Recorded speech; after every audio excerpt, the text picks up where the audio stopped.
Alô vocês, bonjour, que alegria, que prazer poder estar nesta noite com todos vocês. Obrigado por permitir que eu entre na casa de vocês. Talvez você esteja na sala, talvez você esteja na cozinha, talvez você esteja apenas andando, fazendo uma caminhada com o teu headphone e você está ouvindo a mensagem.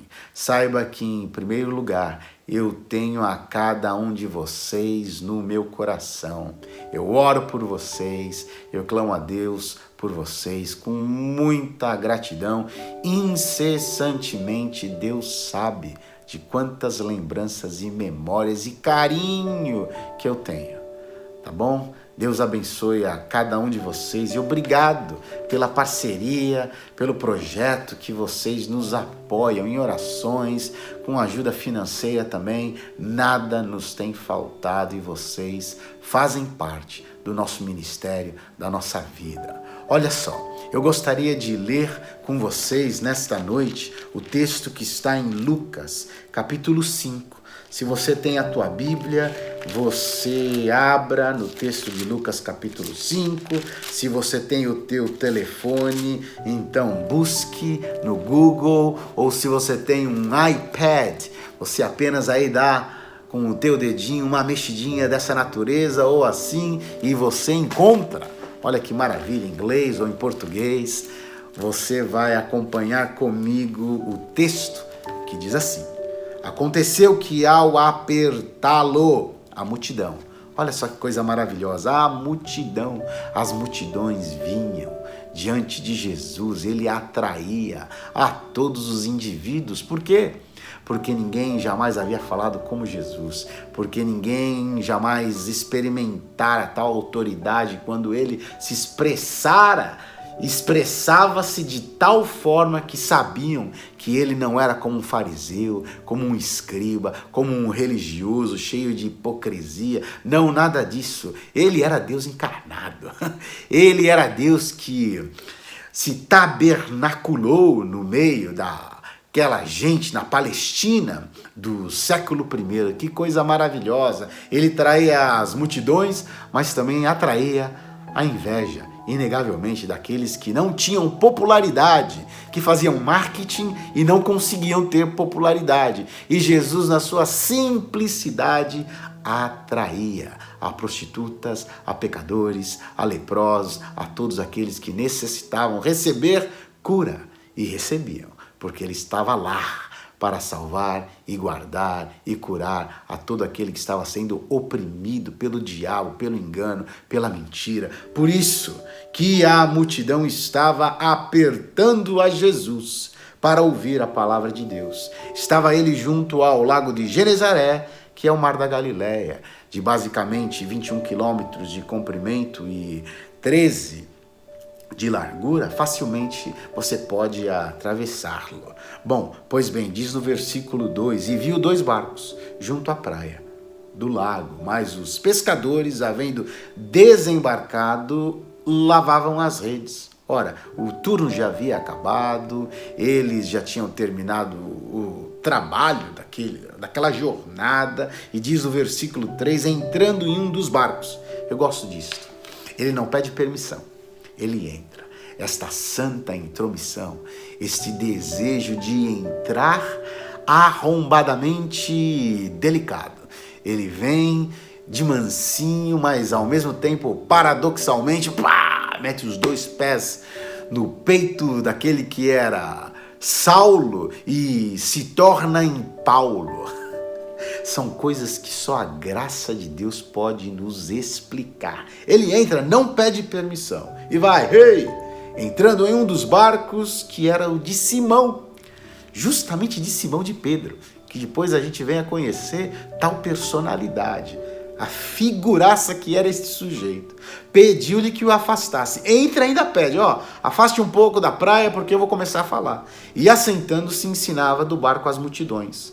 Quando acabou de falar, disse a Simão: faze-te ao largo e lançai as vossas redes para pescar. Ora, respondeu-lhe Simão: Mestre, havendo trabalhado toda a noite, era alguém experiente, era alguém que sabia o que tinha feito, era alguém que tinha esta expertise por ser da área da pesca, era alguém que não era um amador, mas era profissional. E ele diz toda noite, e toda é toda.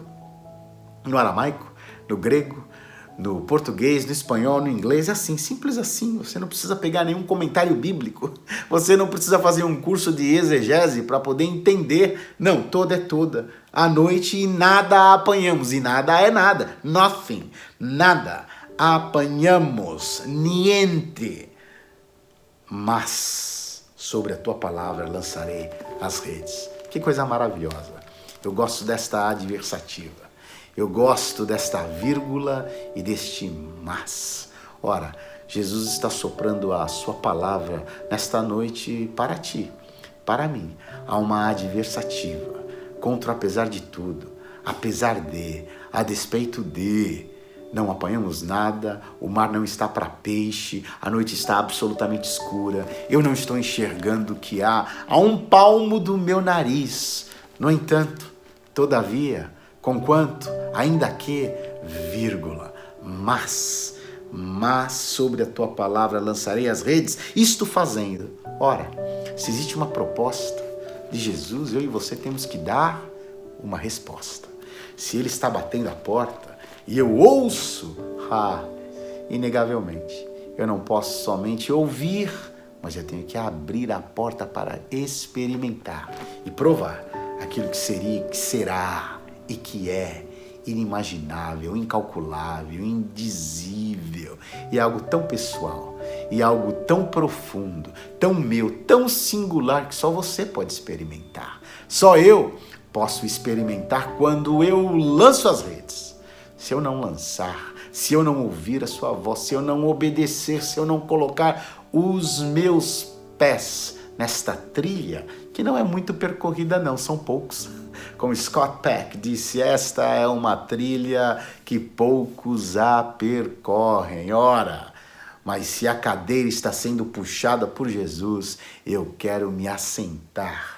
Eu vou me assentar nela, porque isto fazendo, diz o versículo 6, apanharam grande quantidade de peixes. Olha só aqui para mim, por favor. Eles não somente apanharam grande quantidade de peixes, não parou aí. E mais, diz assim o texto, e rompiam-se-lhes as redes. Olha que coisa maravilhosa. Você pode imaginar, você pode pensar, você pode usar a tua imaginação, que coisa tão extraordinariamente chocante e fantástica. Lança as redes do nada, contra o apesar de tudo. Ninguém havia pegado nada, nenhum peixe. Eu lanço, e não somente lanço, e vejo tanto peixe, tanto peixe, tanto peixe. As redes estão se rompendo para além daquilo que eu havia pensado, arquitetado, imaginado, planejado, do ponto de vista profissional. Era algo que eu jamais havia provado, experimentado e visto. Era algo tão tangível, tão extraordinário, que não existia explicação, porque para o milagre, para o extraordinário que incide na ordinariedade da nossa existência, da nossa vida, não há explicações. Ora, o que é fantástico, rompiam-se-lhes as redes, então fizeram sinais aos companheiros do outro barco para que fossem ajudá-los. Que loucura! Que santo exagero da graça de Deus. Rompiam-se as redes e agora eles estão pedindo ajuda para um outro barco, outros companheiros. Eles não estavam conseguindo dar conta e foram e ajudaram. E encheram ambos os barcos ao ponto de quase irem a pique. É uma coisa maravilhosa. É algo irremediavelmente fascinante e assustador. É assustador. Deus é o Deus dos sustos. Deus é o Deus dos sustos e, paradoxalmente, é o Deus do óbvio. É do óbvio. Porque alguém como Jesus, olha aqui para mim, nasce da Virgem Maria, anda por toda parte, fazendo bem, curando aos oprimidos do diabo, metendo as mãos nas chagas, curando a leprosos, ressuscitando os mortos. Olha aqui para mim, andando por sobre as águas, multiplicando pães e peixes e fazendo milagres extraordinários como este. Vai à cruz, morre. Ressuscitar dentre os mortos era quase que, se não óbvio, diante da sua jornada, da sua história, da sua vida, do seu ministério e da forma como ele nascera. Era óbvio que lançando as redes às águas, alguma coisa extraordinária ia acontecer. Por isso quase que esses dois barcos começaram a afundar. E vendo isto, Simão Pedro prostrou-se aos pés de Jesus, dizendo: Senhor, retira-te de mim, porque sou pecador. Pecador, pescador, pescador, pecador. Eu sei de uma coisa: retira-te de mim, porque eu sei que eu estou diante daquele que é o Cristo. Eu sei que há algo em ti que eu jamais imaginei, eu jamais provei, e tu és o santo, e eu não. Sou o pecador. Mas ao mesmo tempo, olha só que coisa fantástica, conquanto ele soubesse que ele era quem ele era, a Pedro, ele vai decidir segui-lo, a Jesus. Ele não tinha saída, ele estava encurralado. Ele tinha que fazer uma escolha. Ele já havia feito a escolha de lançar as redes e ele continuaria fazendo a escolha de seguir a Jesus e a sua palavra. Pois à vista da pesca que fizeram, a admiração se apoderou dele, era óbvio. Eles estavam perplexificadamente fascinados. Eles estavam absolutamente encharcados desta graça, deste poder, desta admiração que havia visitado a cada um deles, porque não só Pedro, mas todos os seus companheiros, bem como de Tiago e João, filhos de Zebedeu, que eram seus sócios. Disse Jesus a Simão: não temas. Jesus está te dizendo hoje: não temas, não temas. Doravante serás pescador de homens. E arrastando eles os barcos sobre a praia, deixando tudo, o seguiram. Era óbvio que eles deveriam fazer tal escolha diante de tal acontecimento. Olha só aqui para mim, que coisa fantástica. Este é um texto autoexplicativo que, se eu estivesse com a minha filhinha Sofia, tomando um chocolate quente, comendo um marshmallow, a gente conversaria por horas daquilo que é óbvio.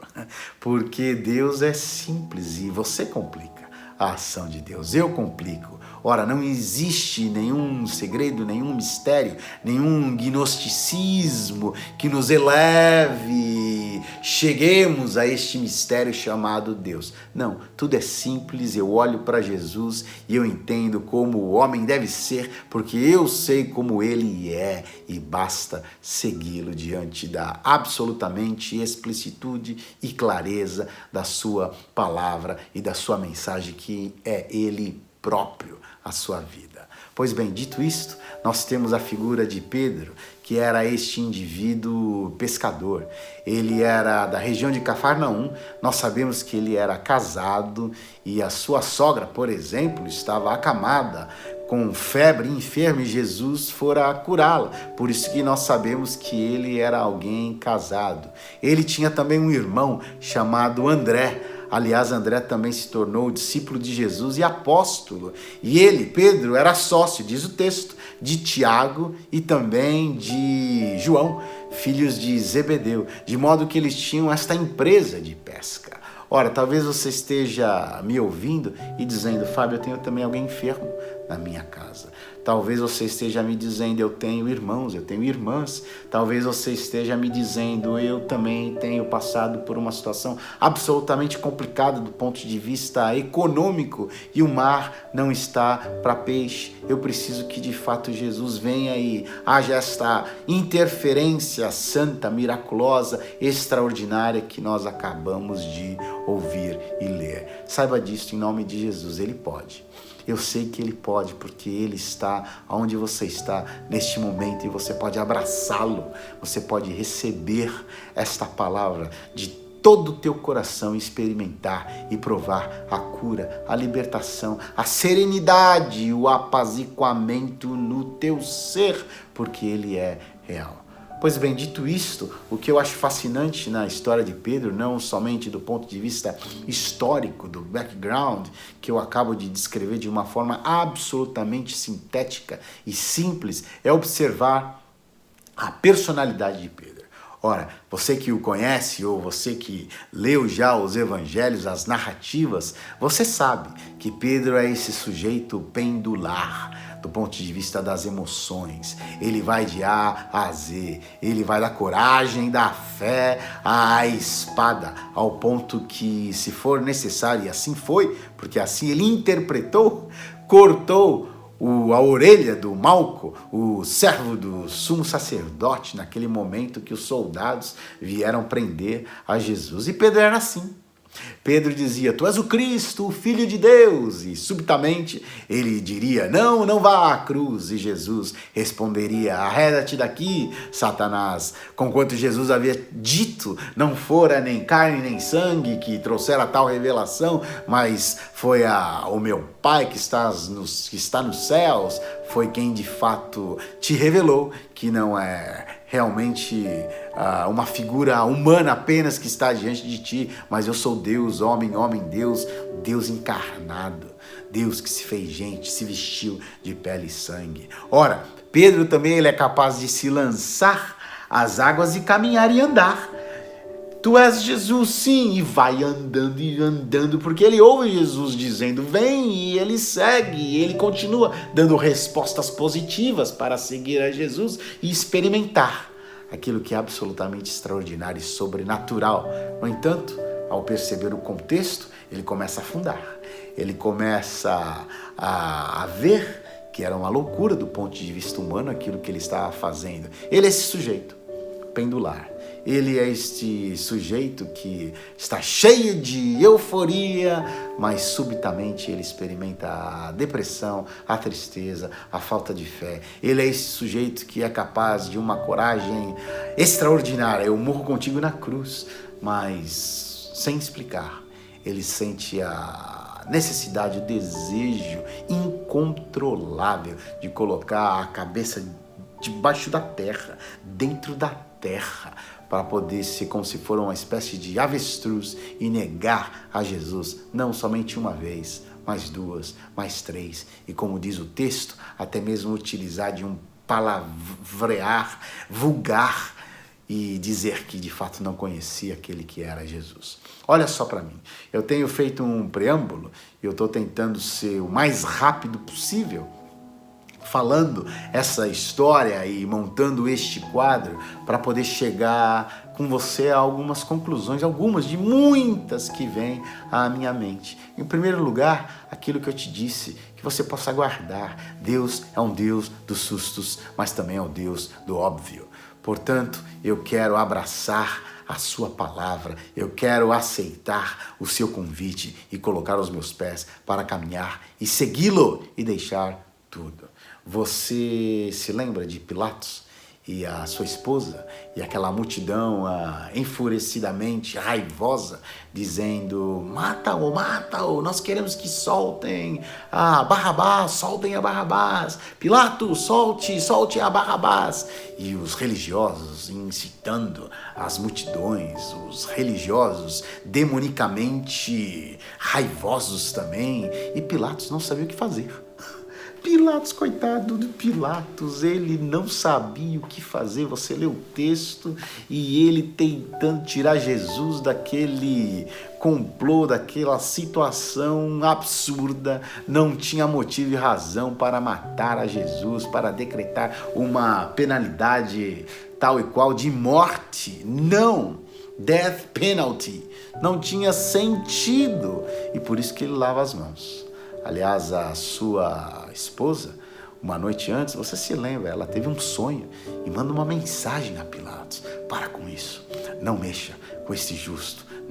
Não sei porquê, é inexplicável, mas eu tive um sonho ontem, não faça nada contra a este homem. Ora, Pilatos estava completamente encurralado, porque ele sabia que se não atendesse aos religiosos e à multidão que dizia, mata-o, soltem a Barrabás, talvez era a sua cabeça que seria cortada ou rolada, porque César não estava de brincadeira e as revoltas estavam acontecendo a cada instante no Império Romano, e naquele período estava também na iminência de explodir, como explodiu, e por isso que no ano 70 Tito, o general, entrou e acabou com Jerusalém e o templo foi destruído. Pois bem, ele faz uma pergunta fascinante: que farei eu de Jesus chamado Cristo?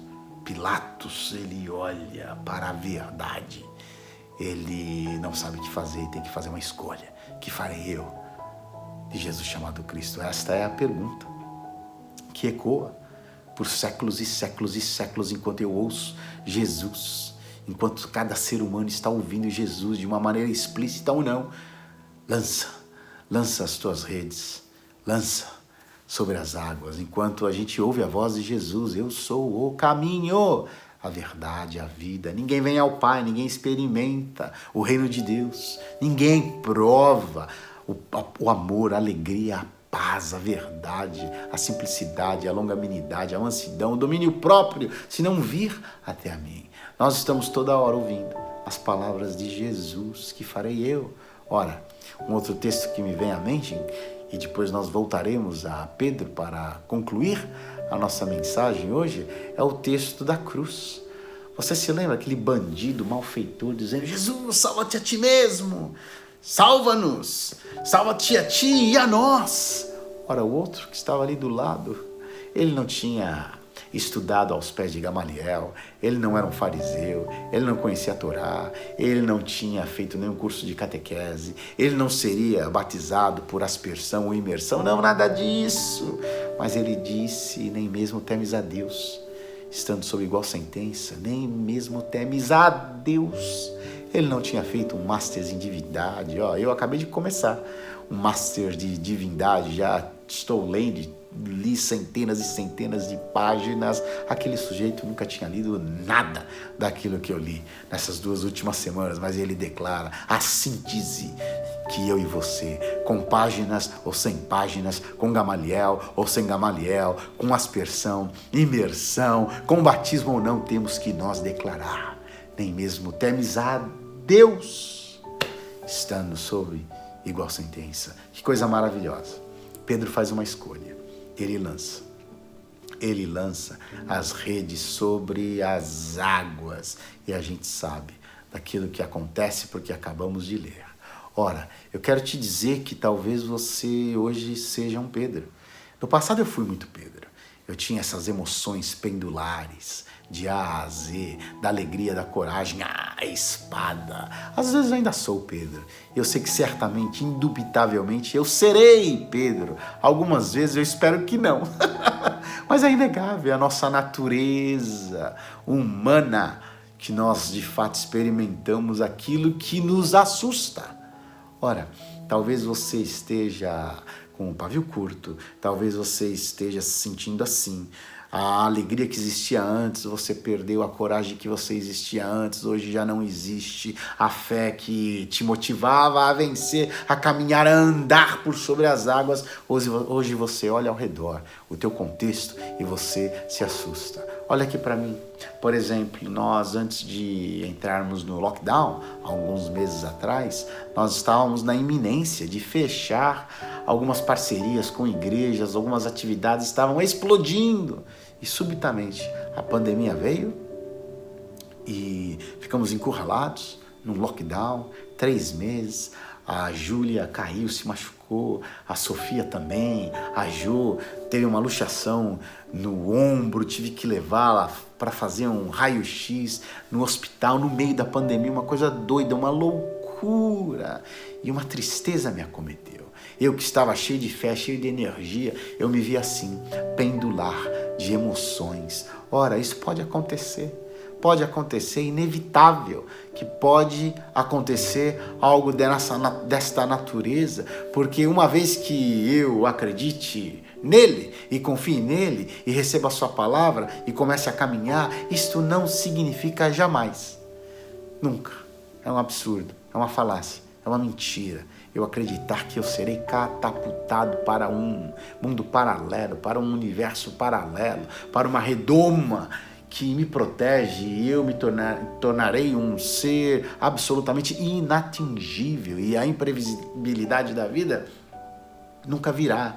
Eu nunca terei uma unha encravada, o meu colesterol nunca ficará alto, eu nunca perderei o meu emprego, eu nunca serei perseguido. Para com isso, pelo amor de Deus, em nome de Jesus. Esta é uma mentira. Eu estou em Lyon e todos os dias eu sou desafiado a pensar na história, porque no ano 177, 48 cristãos foram mortos aqui do meu lado, na Croix-Rousse. Ora, coisas acontecem. Isso não significa que ele nos desamparou. Ele está conosco, mas ele está me convidando para que eu aceite esta proposta. Eu comecei a experimentar aquilo que é de fato tão pessoal, tão único, tão singular, tão tangível e ao mesmo tempo tão sobrenatural, que me invade, me enche de alegria, de serenidade, de paz, porque conquanto eu não seja catapultado para um universo paralelo e nada me aconteça, ainda que aconteça tudo, ele me ajuda a atravessar e ir pela fé, porque fé tem a ver com fidelidade. Ora, vem da mesma raiz. Fé e fidelidade. Eu abraço pela fé e eu irei, porque a sua fidelidade, ela sempre estará comigo e conosco. E mais ainda, o que eu acho fascinante neste texto é que é um processo. Ele fica cara a cara com Jesus, Pedro. Ele ouve Jesus ensinando. Ele fica cheio de fé. E a fé vem pelo ouvir e ouvir a palavra de Deus. Você está ouvindo a palavra de Deus nesta noite. E aí você vai engravidando, você vai crendo. E quando você recebe, você ouve a sua palavra, algo tão direto, tão específico, tão único, tão singular, tão pessoal, tão personalizado, você obedece. E quando você obedece, você vê o processo. É gradativo, vai crescendo. E vai crescendo como se for algo de um momento quântico, vai crescendo de uma maneira tão orgânica, tão espiral, tão sem controle, que o resultado é este que a gente acabou de ler. Ora, você quer experimentar as redes quase que rompendo-se? Você quer experimentar o fato de que você vai precisar pedir ajuda de outros? Ei, companheiros! Você quer ver, de repente, do nada, de uma noite aparentemente depressiva, de um sentimento horrorosamente vazio que você pode estar sentindo agora. Subitamente você vê essa explosão de quase 2 barcos afundarem de tanto peixe, de tanta alegria inexplicável. Por isso que eu te convido a ler os evangelhos, por favor. Neste momento de tanta dificuldade, de pandemia, de tantas más notícias, de uma coisa horrorosa, de um bombardear de tudo, de notícias, de WhatsApp, de imagens, leia os evangelhos, aprenda com Jesus. Leia, repita, leia, não canse de ler os evangelhos, porque foi ele quem disse: vinde a mim, todos vós que estáis cansados e sobrecarregados. Talvez você tenha este perfil. Você está cansado, você está sobrecarregado, você está precisando dele. Vinde a mim, ele está te convidando. Todos, indiscriminadamente todos os que estáis cansados e sobrecarregados, porque eu vos aliviarei. E mais ainda, ele diz: aprendei de mim. Aprenda com ele. É ele quem está dizendo: sou eu. Não é um guru, não é um coach, não é um pastor A, X, Z, Y, pentecostal, tradicional, não, nada disso, esquece tudo isto, não é uma teologia sistemática, não.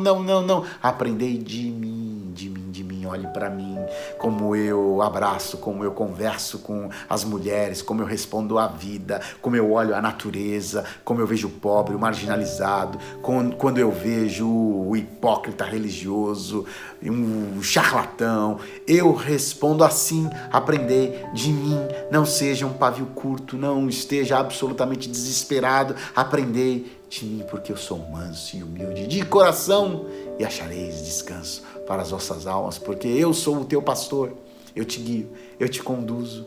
Eu te conduzo por esses passos verdejantes, a estas águas, maravilhosas, gostosas. Eu te dou esta água maravilhosa. Aprendei de mim, sou manso e humilde de coração, achareis descansos para as vossas almas, porque em último lugar, o meu jugo é suave e o meu fardo é leve. Você está se sentindo pesada? Você está sentindo esta sufoquidão no teu ser, este calor, não da Flórida somente, mas esse calor, este abafamento dentro da tua alma? Abra o teu coração nesta noite, ou nesta manhã, ou nesta tarde. Eu não sei o horário exatamente que você vai ouvir esta mensagem, mas abra o teu coração para receber a palavra de Jesus. Eu tentei ser o mais breve possível, rápido. Me perdoe por ter falado assim tão rápido. Se existisse uma interação na sala com olhares, seria tão mais gostoso. Que saudade de vocês. Mas eu espero que você prestou atenção, que você ouviu, que você conseguiu e foi capaz de ficar comigo nesses 30 minutos. Se não, ouça de novo esta mensagem, porque esta é a vantagem que nós temos do vídeo. Está no YouTube, está no Facebook e você poderá ouvir novamente. No entanto, Deus é Deus e Ele pode te visitar neste momento chamado hoje, chamado agora. Vamos orar. Papai do céu, que coisa gostosa. Eu estou aqui em Lyon, nesta simplicidade, nesta obviedade da tua mensagem, que eu poderia apenas ter lido o texto e ter fechado e pronto. Porque é tão claro, tão óbvio. Eu me sinto até alguém extremamente repetitivo, tentando colocar palavras naquilo que já está absolutamente explicado. Mas eu sei que é tão gostoso ao mesmo tempo a gente ouvir, a gente conversar, a gente se abrir, a gente imaginar, a gente viajar pela fé enquanto a gente faz a reflexão na tua mensagem, na tua palavra. Faz esse milagre na vida de cada um de nós. Faz esse milagre para que possamos perceber que o Senhor está falando. Faz este milagre, porque o Senhor disse que estaria conosco todos os dias até a consumação dos séculos. Por isso o Senhor está conosco. Guarda-nos, livra-nos do mal, pois teu é o reino, o poder e a glória para sempre. Amém, amém e amém. Beijo grande. Espero estar com vocês pessoalmente no ano que vem, se assim Deus permitir. Até lá e até a próxima. Tchau.